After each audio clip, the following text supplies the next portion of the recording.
You excited to be in church today? It feels like Christmas, doesn't it? We got some Christmas trees on stage. I watched the Grinch animated version like 4 times this week with my son. Have you seen that version? It's so good. No, it's so good. It's so good. It's so good. Hey, welcome to church. My name's Noah. If we haven't had a chance to meet, I serve with my wife, Maddie, as the lead pastor here, and we're just so honored that you're here, that you would choose to worship with us today. Shout out, as Dylan said, to everybody in the additional seating room. Can we just make some noise for all of them right now? We are actively looking for a new space right now, if you didn't know that. And so if you're here and you own a building in Nashville, or you know someone who owns a building in Nashville, I would love to send you a Facebook friend request. I would love to be your friend. Seriously, we would love your prayers as we look for a new home for Way Church. We're in the thick of it right now, and we know God's got that place for us. But until we get there, thank you for sitting in the other room. It probably feels better in there right now than it does in this room. It's a little warm in here. I think the AC works better in there. So maybe you're not mad about it at all, but we love you and we're grateful for you. If you have your Bible, go ahead and turn to 1 Peter chapter 5, verse 7. And I'm actually going to ask you to turn to 2 scriptures today, if you can handle that, 2 different ones. 1 Peter 5:7, and then the other one is Matthew 11:28. So 1 Peter 5:7 and Matthew 11:28. As you turn, we just have some really exciting Sundays coming up. And so I know that we'll lose some of our college students to go home for the holidays. But if you're staying in Nashville, the next 3 weeks are going to be really, really amazing. Next Sunday, encourage you to invite anybody in your life who maybe doesn't have a relationship with God. We're really catering next week's entire service to people who are far from the Lord. Statistics say that there's a lot of people who will go to church the next 2 Sundays that never go to church any other time than the next 2 Sundays. And so we're praying about those people, and we're believing that many friends and family members are going to come to know Jesus next Sunday. And then the Sunday after that, we'll do candlelight. Anybody like candlelight? I love candlelight. Sometimes we just burn candles in our house and pretend. Me and Maddie, we just hold the little stick and we sing together. And we've never done that, but I've thought about it. The 29th, Sabbath Sunday, as Dylan said, that's a Sunday we won't have church here in the building, but we will be recording something that'll be on our YouTube channel on the 29th. Would love for you to join us for that. 1 Peter 5:7, if you're there, say there. Cast all your anxiety on him because he cares for you. Cast all your anxiety on him because he cares for you. Who is the he? Who is the him? Jesus. 1 Peter 5:7 is not talking about your political candidate. It's not talking about your favorite influencer. It's not talking about your psychologist or your therapist. All those people could be really great people. It's just not who 1 Peter 5:7 is talking about. 1 Peter 5:7 is talking about the person of Jesus. Cast your anxiety on Jesus because Jesus cares for you. Matthew 11:28 is Jesus speaking, and he says this: Are you tired, worn out, burned out on religion? Come to me, get away with me, and you'll recover your life. I'll show you how to take a real rest. Walk with me and work with me. Watch how I do it. Learn the unforced rhythms of grace. I won't lay anything heavy or ill-fitting on you. Keep company with me, and you'll learn to live freely and lightly. Most translations, I just read from the Message, but most translations right there say that my yoke is easy and my burden is light. That's what Jesus says. He says you can live freely and lightly. How many of you would like to live freely and lightly? I want to live freely and rightly. And the other thing that I want the real rest that Jesus says I can have. He says, I'll show you how to take a real rest. You ever had a fake rest? I'll tell you, when I think of a fake rest, I think of being on a plane. I just drank my Coca-Cola and I just ate my pretzels. I'm watching a movie that's just kind of mid, it's just okay. And I start falling asleep. You ever done this? You got some carbs, you got some sugar in you got kind of an okay movie, and all of a sudden you start doing this. You ever done that a couple times on a plane? Just you hit the person next to you. That's a fake rest. But a real rest is like when I was in college, I would go home for the holidays, and my mom would be like, hey, what time do you think you're getting up tomorrow? I was like, only the Lord knows. Only the Lord knows, because he's about to give me that real rest. You know what I'm talking about? That's the kind of rest that Jesus is talking about. I want an easy yoke and a light burden. And the title of my message today is 3 words, something is missing. Will you say that with me? Ready? 1, 2, 3. Something is missing. God, we thank you for your word. We thank you for the promises that are in your word. We thank you for just your presence that is clearly meeting with us today. We thank you for what you're doing here in Nashville and around the world. We just are so grateful for your blood. Jesus, be with us today. Thank you so much for Home Alone 2. And everybody said, Amen. It's the best Home Alone. The New York City one. Have you seen it? Yeah. It's great. I want to start today by saying a statement, and then I'm going to unpack it. And the statement is this. When the right thing is missing, it can mess everything up. When the right thing is missing, it can mess everything up. And the story I'm about to share is going to take some maturity from all of us. Okay? It's going to take some maturity. And so I want you to just do this. Just raise your right hand. Just raise your right hand. Just say, I will not judge my pastor for this story.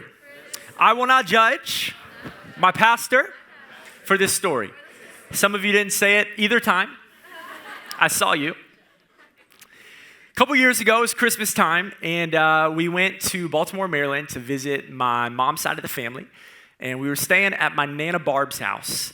Her name is Barbara. She watches all of these sermons, so hi, Nana Barb. I love you. And we went to Nana Barb's house, and everyone else left the house except for me and my Nana. She's a big Baltimore Ravens fan. There was a Baltimore Ravens football game on that evening, and so we decided to stay at the house and watch it together while the rest of the family went to the mall.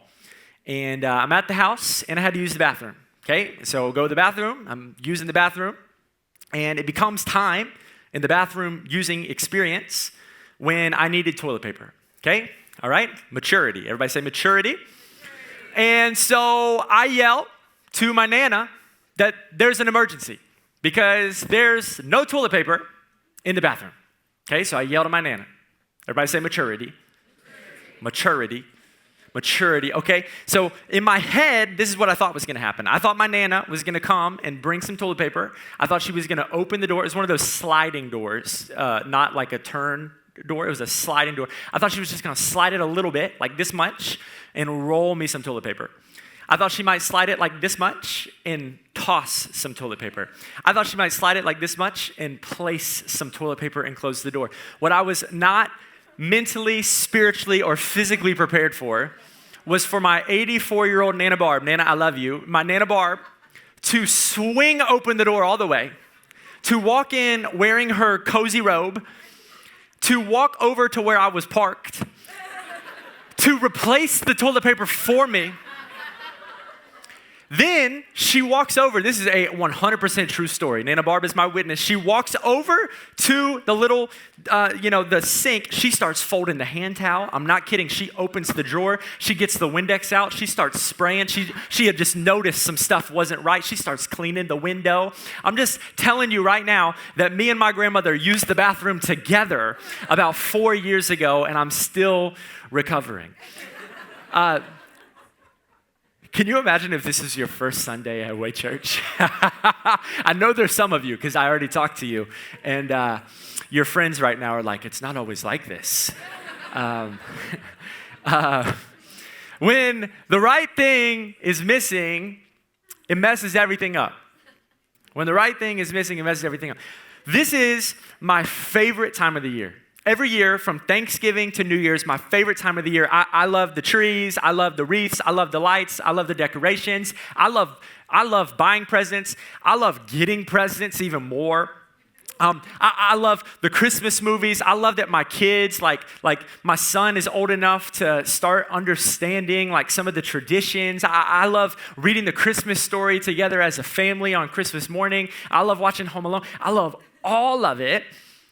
But what I've realized is that even though this can be the most exciting, it can be the most fun, it can be the most meaningful time of the year for a lot of people, it still feels like something's missing. that we can have full calendars, full houses, full Christmas trees, but our souls feel empty. And I'm not just talking about people who don't follow Jesus. I'm talking about followers of Jesus. I'm talking about those of us who know God.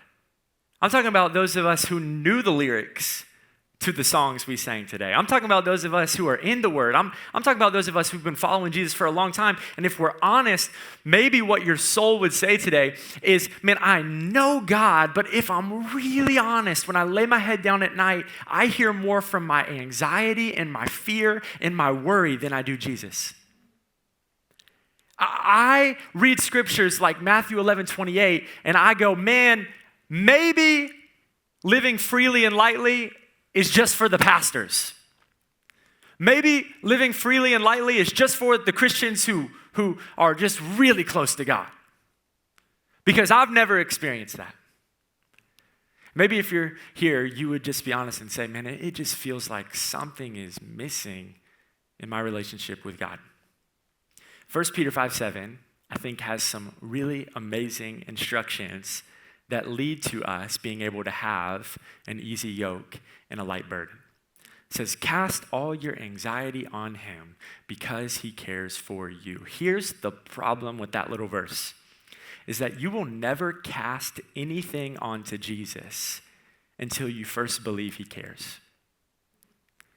If you don't fully believe that Jesus cares for you, you will never fully cast your anxiety, your fear, your worry, or your stress on Jesus. I'll put it to you this way. When I was a kid growing up, I had the same best friends from the time I was 4 until the time I graduated high school. I grew up in a little town outside of Tampa called Plant City, Florida. Strawberry capital of the world. Whoever said, yup, you know. Plant City, Florida. My best friend, his name was, true story, Gary Bob Baker. Farming town. His mom, I remember the first time I met him, I called him Gary. I started calling him Gary, and I went over to his house for a birthday party, like 5 years old, and his mom corrected me and said, no, his name is Gary Bob. So it was Gary Bob Baker. And Gary became my best friend because over time, he proved to me that I could trust him. I remember when we were in like first or second grade, I let Gary borrow my limited edition Charizard Pokemon card. Okay, big deal. If you didn't know, big deal. Let him borrow that. Was nervous about that. A couple days later, after I don't know even what we did with those Pokemon cards, carried it in his pocket for a few days, he brought it back to me, and it was in perfect condition, showed I could trust him. I remember we got a little bit older, and I remember that just like every little thing, he just showed that he would reciprocate it. So like I used to have a MySpace. Anybody was on MySpace back in the day? If you didn't know, MySpace was this social media platform where you would have to socially rank your friends where everybody could see it. Okay, you think your Thanksgiving meals are intense now. Try telling your mom why the person in your 6th grade class is higher on your friends list than your mother. All right, that was a real thing in my life. Okay, but I remember I ranked Gary as a top 4 friend, and he reciprocated it. I went to his page, and there was this he had a song on there that would auto-play. Do you MySpace people remember? You could like have a background and an automatic song. His automatic song, this is a true story, was Redneck Yacht Club. And so Redneck Yacht Club started playing, and I saw my face right there, top 4 friend. I was like, man, Gary cares. Here was the kicker. We got to 7th grade, and I had a crush on a girl named Madison. And I remember telling Gary that I had a crush on Madison. And that was a big deal because you didn't just say stuff like that. Because if you did, it would get out and people would find out. Gary, for a year, kept that secret just to him. And for a year, Gary became my wingman. Like he would talk me up to Madison. He would like try to figure out a way at the lunch table to make sure that my seat was next to Madison. Did any of his efforts lead to Madison liking me? No. But that's not the sermon. And it's not funny. No, I'm just kidding. So he had a track record of showing that he cared for me. If you are struggling with giving Jesus the things that cause you anxiety, fear, and stress in your life, the first place you've got to start is by reminding yourself that there has never been and there never will be someone who cares for you like Jesus. Jesus has the ultimate track record of showing that he cares for you. If you ever are struggling with the idea of Jesus caring for you, I want you to reflect on the cross.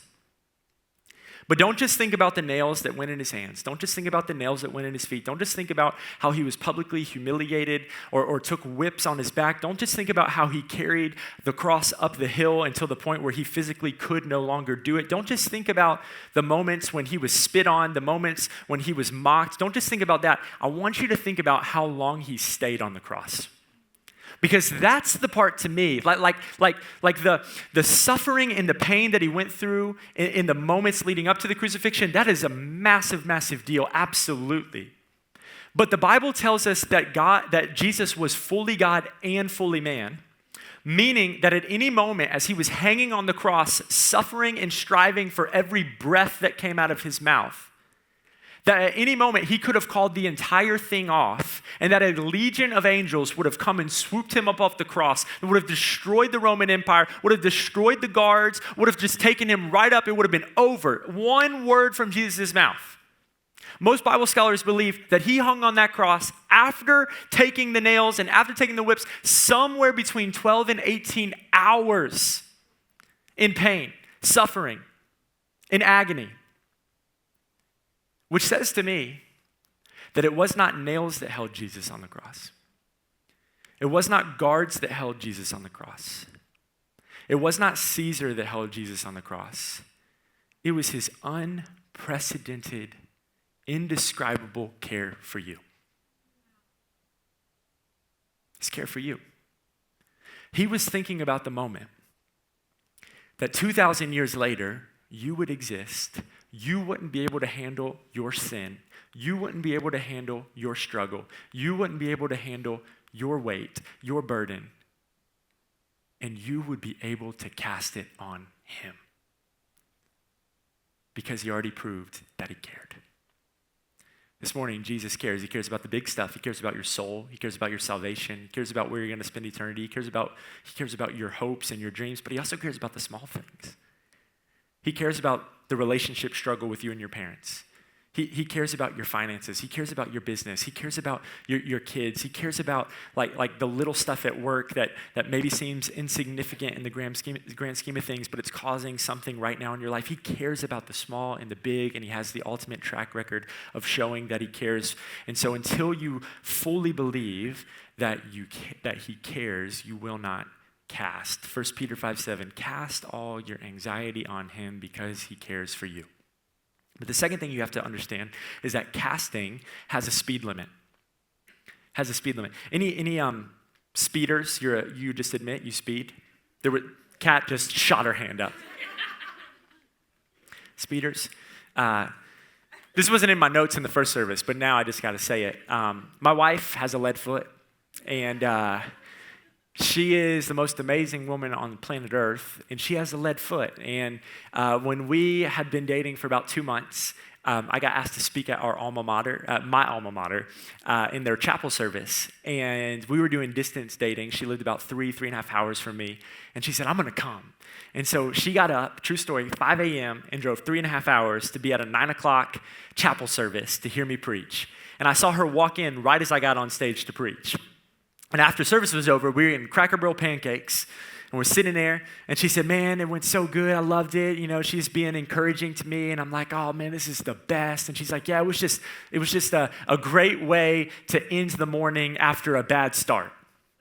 And I was like, what? I was like, you were with me the whole morning. There was nothing bad about that. That was a blessing, girl. You know, I'm like, this was a great morning all the way around. And she was like, no, I got a $370 speeding ticket on the way to chapel this morning. And so we're still paying that off. But I think that we've never been tempted more to go fast than right now. To go fast. We want it now. We got to have more on the calendar, more in the bank account, more. And one of the things that was so evident about the life of Jesus is that he lived his life in a very different way. In John 14:6, Jesus said, I am the way, the truth, and the life. And I think as Christians, it's easiest for us to believe Jesus, his words were the truth. It's easiest for us to believe that his life, his sacrifice on the cross leads to life. It's easy for us to believe that he's the way to heaven. But if we're really honest, we don't take his actual ways that serious. We love his teaching, but we're like, man, that's good words. I don't know if it actually lives well, at least in our application. And one of the ways that Jesus lived his life was he was never really in a hurry. Now, I have to always preface this because we have a young church, and I think the tendency for a young church is to go, Pastor Noah said that Jesus lived a slow life. Guess that means I'm going to Sabbath 3 times next week. Let's go. Okay? Jesus Sabbathed, absolutely, but Jesus also worked really hard. And so what I'm about to say is not a reason to not work hard, to not steward what God puts in your hands. But what I want to say and what I want to draw attention to is all throughout Scripture, Jesus was very intentional about going very hard, very intentionally, very, very focused effort in his ministry, and then retreating to be with God. Going, retreating, going, retreating. He never was operating out of something that wasn't a place of being filled by God.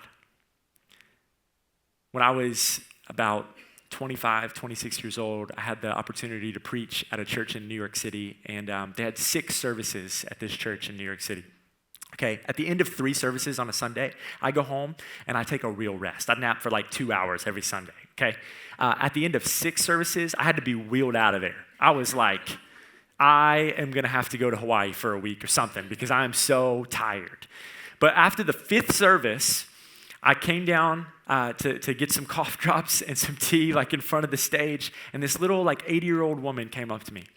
And she started talking to me. She was so sweet. And this is what she said. True story. She goes, Pastor Noah, I follow you on Instagram. And I was like, what? I was like, you have an Instagram? And she's like, yes. She started showing me pictures of her kids on her Instagram, all this stuff. And she said, I've been following you on Instagram. She said, I have a question for you. She said, why are you so busy all the time? And I was like, oh, that took a turn. And so I just kind of quickly shot back. I was like, well, you know, the devil never takes days off, so why should I? And this little 80-year-old lady looked at me and she goes, why is the devil your role model? Jesus rested. I think what we do as Christians, I'm talking to the Christians in the room, is we feel something is missing and we believe the lie of the enemy that we've got to fill it with more of what this world has to offer. I'm missing something. I just got to fill it with more money. I'm missing something. I've just got to fill it with more goals. I'm missing something. I've just got to fill it with more of that thing that we subconsciously start to chase when we're not operating out of a place of health with Jesus. And so we start adding more and more and more, and we start going faster and faster and faster, and we would miss Jesus if he was standing next to us at the checkout line at Publix because we're moving so fast we have no time for him. You will never cast your anxiety on Jesus until you know he cares for you, but you will also never cast your anxiety on Jesus until you live your life at the pace of Jesus.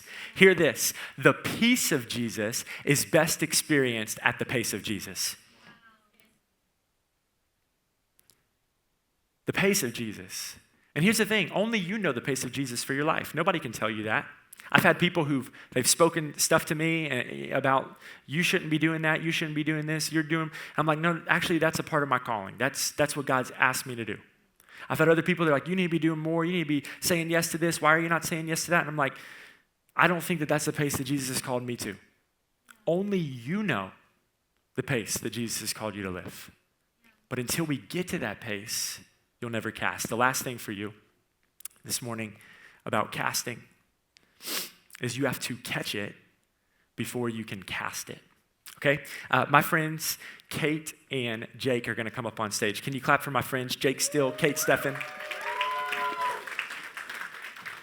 And these boxes up here, they represent, the words on these boxes represent the 8 things in 2024 that cause the most anxiety and fear in people's lives, okay? Did some research this week. Some internet studies I found said that these are the 8 biggest things. Now, there will be some of you who there are different things than this on stage. For me, one of the things that causes great anxiety in my life is wrinkles in my clothing. That would legit be in the top 8 for me, but not for you maybe. So these are just the 8 general things.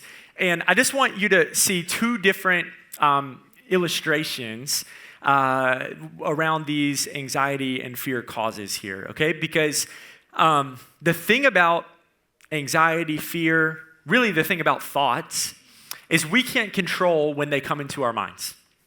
You cannot control what thoughts enter your mind, but you can control what thoughts stay in your mind, okay?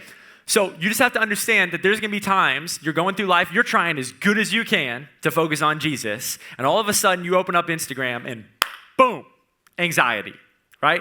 All of a sudden you're driving down the road and boom, anxiety. Some thought just pops in your mind, okay? Now, the first illustration that we're going to show you is the way that I think is kind of our natural default to handle those thoughts, okay? So right now, I'm just living my life, and they're going to hit me right now. Wow. I mean, that was like really hard. First service, Kate was throwing like even harder than this. I had to ice my back. So this is kind of what it looks like. And for me, like it looks like exactly like that a lot of times, where it's not just one thing that causes anxiety. It seems like I'll have like days where I feel no anxiety or no fear. And then some days it's like 10 things happen on the same day. Is that true for you? Now, this scene right here is what I think it looks like when we aren't doing what Scripture tells us to do. Because we're living our life, we're allowing thoughts to come and stay, and whenever we do allow these thoughts to come and stay, Jesus could be right there, but because this feels like the most urgent and the most stressful and the most emotional thing, we are living our life like this, looking down instead of looking up. We're living our life like this. And what's really tricky is Jesus could be right there on the front row telling me to come to him, but I'm letting all this stuff impact my decisions. I'm letting all this weight dictate the speed in which I obey God. I'm letting all of these things just stay in my life. Now, there's a second way. You guys can take it back. There's a second way that we can live our life, and it comes from 2 Corinthians chapter 10, verse 5. It says, we take every thought captive and we submit it to Jesus. Okay? So again, we can't control what thoughts we have, but we can control what thoughts we keep. And so what I want to suggest to us this morning, that the big takeaway, if you don't remember anything but this part of the message, is if you want to cast your anxiety to Jesus, you've got to catch it before you cast it. Okay, so hang on, what does that say? Family, all right? So family comes into my life. This time I'm going to catch it. I'm stressed about family. Last week, Grant Skellin gave an amazing message on evangelism. And one of the things that he said is that when you go home for the holidays, it's often more difficult to be a Jesus follower at home where your old habits were, where your old ideologies were, maybe where the old you was. And for me, I've just seen where like sometimes I'm around family and it's actually just really difficult for me to just be the Noah that was bought with the blood of Jesus. Because I'm either drug into the old Noah or I'm around people who aren't followers of Jesus, because I've got a lot of family members who don't follow Jesus. And I get upset and discouraged and depressed because I'm thinking about their eternity and how long I've been praying for them and they haven't found their way to Jesus yet. And so when you go home for the holidays this year, instead of just letting all of those emotions smack you in the face, what if you just caught it and you said, hey, you know what? God, I'm asking you to use me the next 2 days while I'm at home. God, give me an uncontainable joy these next 2 days. God, give me an uncontainable faith that person I've been praying for 10 years is going to come to know you right here, right now. Why couldn't you do it right now? I'm going to catch it, and then I'm going to submit it to Jesus. Finances. This was the number one cause of anxiety in 2024 for people, finances. I think this one makes a lot of sense. I remember when my wife and I, we were leading a college ministry, and we felt like God told us to take a leap of faith. God was opening some doors for me to travel and preach and kind of do that full time. And so we took a leap of faith, and I left my college ministry job. And 2 weeks before we gave that ministry up and went to go pursue full-time ministry on the road, COVID hit. And so I had like a year and a half of speaking engagements, and they all got canceled right away, which was my income. A few weeks later, my wife lost her job because of COVID. And so we went from 2 incomes and feeling like, man, we heard from God, to no income in a new city where we didn't know anybody except for my parents. So the first month, we dipped into our savings. And the second month, we dipped into our savings. And the third month, we didn't have any more savings. We used all $10. And I remember I was preaching one Sunday at my parents' church. It was a room about this size, and everyone was wearing masks, and it was just, there was like 3 people in the whole building on a Sunday. I'm recording this sermon, and there was a camera operator and a sound guy. And the camera operator was an older man. And he came up to me afterwards, and he said, hey, this is just a little thank you card for all you guys do. Hand me this card. And literally, we had like no money. Hand me this card, and there was enough money to pay for our rent for 3 months in that card. I share that story to say there have been times when this has weighed me so down. And I look back on my life, I cannot think of one moment where God did not provide for me. Not one moment. Matthew 6, Jesus says, consider the lilies. He says, consider how I clothe them in their splendor. He says, consider the birds, how they don't have to worry about what they're going to eat, how I provide for them, and how much more do I love you? Catch these thoughts, and you cast them. Health, it's a big one.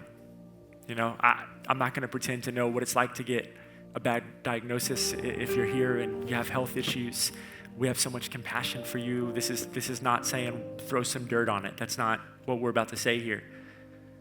But I think it's possible to be down and to be upset, but also go, you know what? My God, one of his nicknames is the great physician. And when I open my Bible, I see people like the woman with the issue of blood who struggled for 12 years, who saw every doctor that she could, who sought medical attention and medical advice and medical help for years and years and years and did not get healing, and then in one moment touched the hem of Jesus' robe and was healed. I serve the great physician. If he did it for her, why can't he do it for me? My future, just going to say one thing. Many of you will remember the great theologian Tim Tebow. He said, I don't know what my future holds, but I know who holds my future. That was probably the best thing he said as a Florida Gator, but he did say it, and we have to give him credit for that. And so, college, man, I know we have a lot of college students, and one of the things that I talk to many of you about is like, you're like, am I studying the right thing? Did I even make the right decision to go to this college? And I'm spending all this money on college. I just want to encourage you today that I have a 4-year degree that I do not use, and graduated with all of the debt.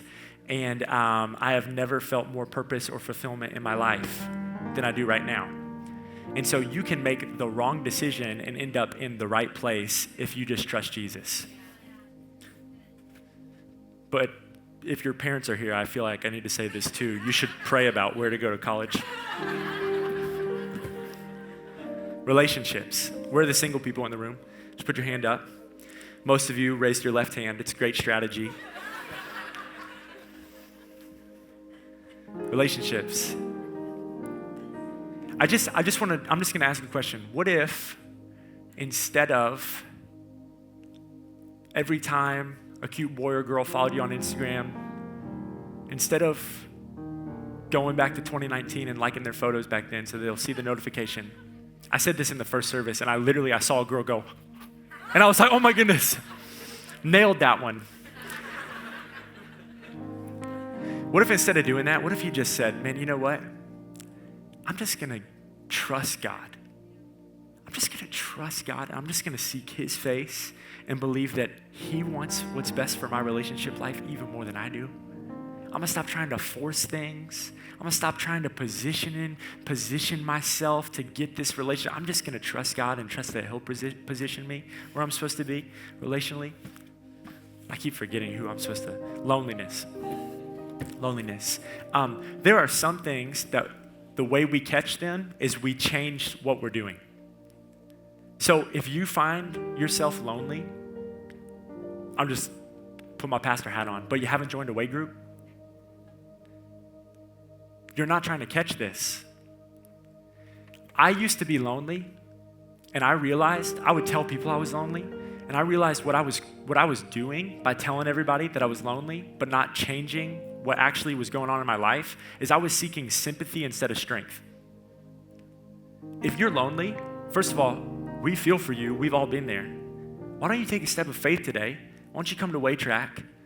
We have a community of 700 people here, 420 of them in way groups around the city of Nashville. People who are finding community, people who are finding people to do life with. You can catch this by just taking a step into community. Social media and the news. This is another one. Does y'all's screen time pop up on Sunday mornings? Or is that everyone, or can you change the day it does it? My watch goes off during first service every week and tells me how much time I spent on my phone. And oftentimes I'll say, I don't have time, and then Sunday mornings I realize I have time because of that screen time notification popping up. This is another one where the way we catch it is we just go, hey, you know what? I'm just not going to be used by social media anymore. I'm going to use social media and stop letting it use me. I'm going to get on there intentionally instead of randomly. I don't have to watch the news every night because I keep telling myself I'm doing it to be informed, but what's really happening is I'm being formed. And so what I'm going to do is I'm going to put a guardrail, I'm going to put a governor on my screen time to make sure that I'm not increasing the anxiety that's coming into my life unnecessarily. I'm going to catch it and I'm going to cast it. Now, what I want you to see is that none of these things have left my life. It's just that none of these things are keeping me from living my life. There's a big difference. Jesus does not promise a stress-free, anxiety-free life. He doesn't promise that if you follow Jesus that these things go away. What he promises is that these things could be present in your life and you could still have an easy yoke and a light burden. There's nowhere that I could not go if this is my life. There's no thing that I could not hear if Jesus was right here. This is the way that we live a free and a light burden. I'm casting my cares on the one who cares for me. I'm slowing down and making sure I'm prioritizing the right more. And I'm catching these thoughts and I'm casting these thoughts. Just in closing, I did some research on 1 Peter 5:7 and the word that's used for cast in 1 Peter 5:7 in the Greek. It's only used in one other portion of Scripture, and it's right before Jesus enters Jerusalem to be crucified. He tells his disciples to go get a donkey for him to ride into Jerusalem. And the same word used for cast in 1 Peter 5:7 is used when they get the donkey. Those who were sent ahead went and found the donkey just as he had told them. As they were untying the colt, its owners asked them, "Why are you untying the colt?" They replied, "The Lord needs it." They brought it to Jesus, and here's the word, and they threw their things and their baggage on the colt and put Jesus on top of it also. I just got this picture of them throwing their baggage onto Jesus as he rode triumphantly into Jerusalem to die for their sins. This imagery of us throwing our baggage, here's the thing, like if you came in here with anxiety and fear and stress, We're going to pray in just a second, and I'm just going to ask you to spiritually just look at Jesus and literally like talk to him in your mind or out loud and say, I throw you my baggage right now. Like that's how we're going to end this service. But if you're here and you don't have a relationship with Jesus and you've got mistakes and shame in your life like I did as a 21-year-old, today is the day for you to throw your sin upon Jesus, because he is the only one who can pay for it. He lived a sinless, matchless, spotless life for 33 years and then died on a cross to take your place.